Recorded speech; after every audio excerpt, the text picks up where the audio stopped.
எல்லாருக்கும் வணக்கம். என்னதான் அமெரிக்காவா இருந்தாலும் கிரெடிட் கார்டு, டெபிட் கார்டுன்னு கையில வச்சு தேய்ச்சாலும் ஒரு சில இடங்களில நம்ம கையில காசு குடுக்குற மாரி தான் இருக்கும். ஸோ அப்படி காசு எடுக்கிறதுக்காக தான் நாங்க இன்னைக்கு இந்த டிரைவ் த்ரூல இருக்க ஏடிஎம்ல வந்து காசு எடுக்கிறதுக்காக வந்திருக்கோம். எப்படி நம்ம ஏடிஎம்ல காசு எடுப்போமோ அதே மாரி தான். ஆனா கார்ல இருந்து இறங்காம நம்ம அப்படியே காசு எடுத்துக்க முடியும்.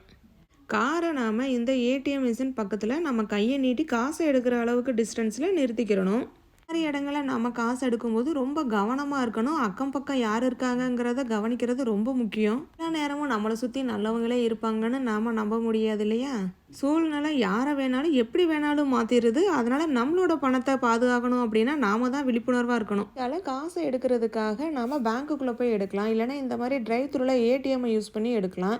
அது மட்டும் இல்லாமல் மாலு, பெரிய பெரிய ஸ்டோர்ஸ்லாம் ப்ரைவேட்டாகவும் ஏடிஎம் வச்சுருப்பாங்க. அங்கேயும் நாம காசு எடுத்துக்க முடியும். பேங்கோட ஏடிஎம்மை யூஸ் பண்ணும்போது டிரான்சாக்ஷன் ஃபீ இருக்கும்.